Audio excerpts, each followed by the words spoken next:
Hey guys, Ronnie here from Earlybird Farms SC, and today just gonna catch you up on what's been going on around the house. So let's get to it.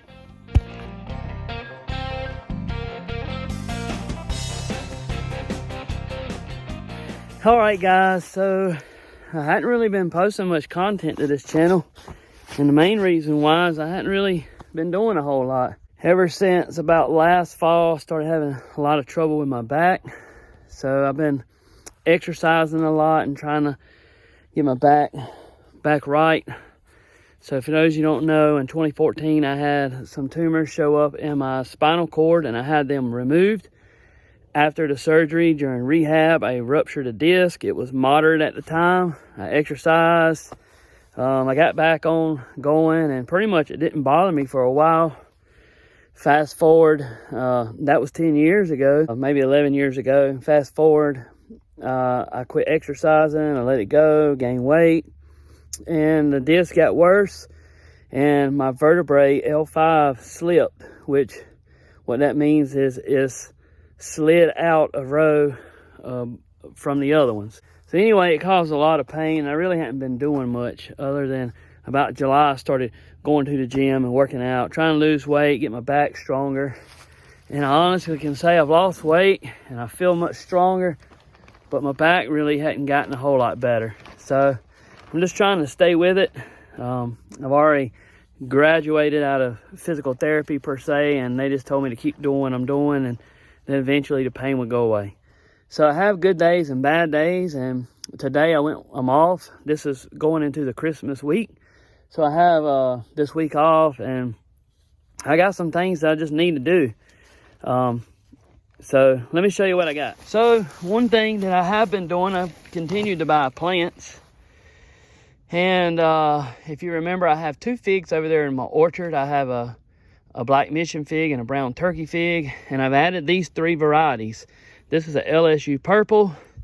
This is an Olympic, which is a good cold hardy fig, and this is a Madeira fig. These are highly prized and they're hard to get sometimes, but this particular variety is not quite as vigorous, and it's not the most desirable one that most people. This is a Madeira H, so they say there's different ones.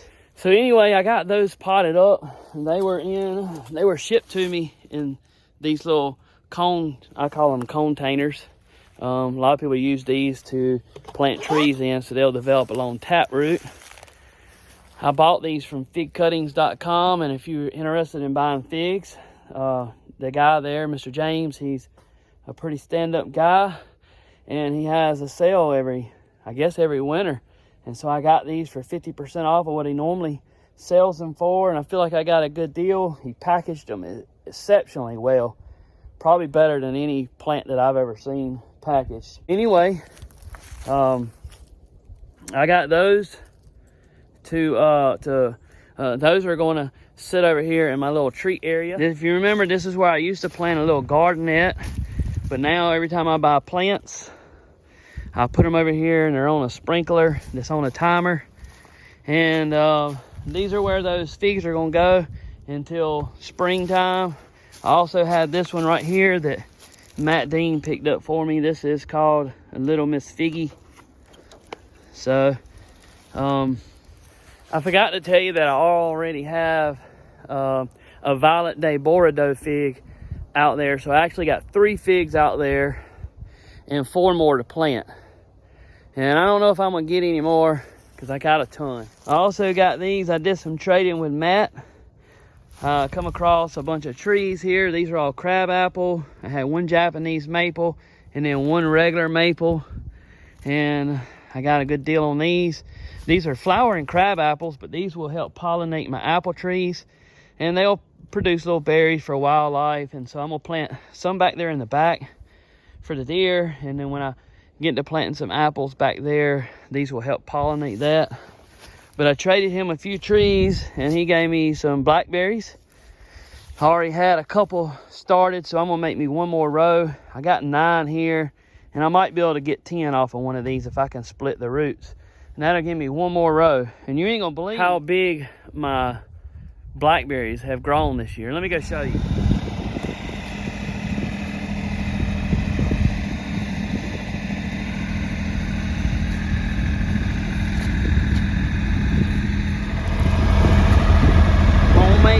compost right there. Look at that stuff.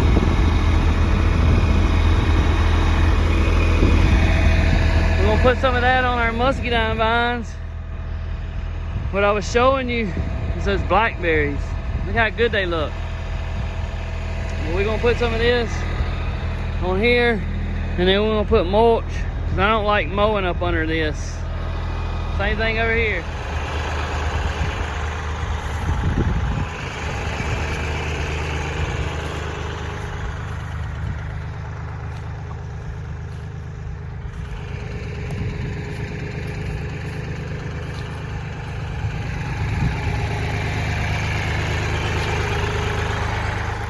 All right, so we got some compost put out on the muscadines, and you can see in that video how I spread it out. That's because the roots start growing out, and you don't want it all clumped up there together. Over the years, you'll want to start spreading your fertilizer out the length of your vines, however long they grow, kind of like a tree, like the drip line. And I showed you the blackberries. If you remember, I got 5 Ponca and I got 5 Washita. And me and Matt Dean from Dean Family Acres went in together and bought those. We bought a bunch of them. Actually, there was some other homestead farm type people that went in. Now I'm gonna plant these right here that I traded Matt for some trees. And I'm not really sure what variety these are. And I do have one variety that I have growing up here, and I'm not 100% sure what it is either. It was given to me, and I think it's a triple crown. So let's get these in, and then we're gonna call it a day. I'm also a testament that you can grow anything in any kind of soil. See this soil right here? It is hard and rocky. And that's the same soil right there. Put some of my homemade compost in it. One day I'm gonna do a video on that, on how I make my compost. But you can see right here, it's just light and fluffy. Smells good and earthy. It's good stuff right here.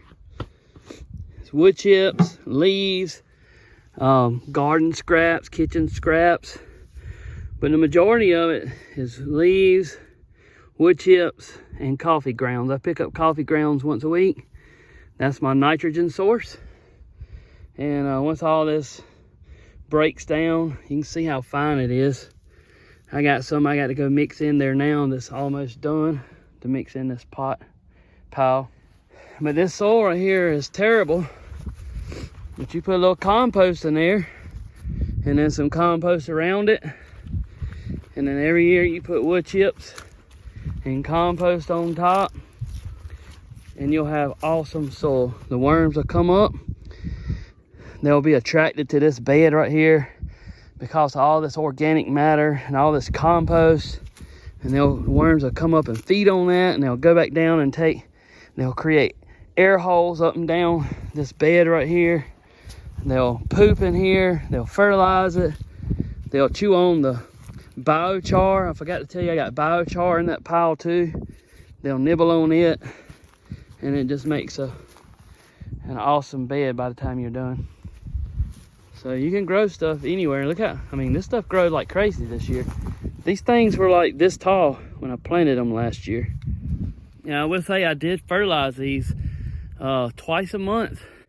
Once a month I put triple 10 on here, and then on the 15th of the month put calcium nitrate on here. So if you put fertilizer on it, it's going to grow. So I got that one planted. Now all I'll do is throw some compost on top of that. Well, we got those planted and the compost on them. All we got to do is come back and put the mulch on them. We're going to do that another day. Probably do that same day. We'll put some mulch on the muscadines, and we got to get that little bit of stuff up around that pole. I also need to retension those lines on that first set of muscadines. But that's going to do it for this video. If you like what we're doing, you want to follow, hit that little subscribe button right there. Also, there's going to be a video that'll pop up here and here. I think it'll be something that you'll like. We'll see you next time on Earlybird's Farm SC, where the SC stands for South Carolina.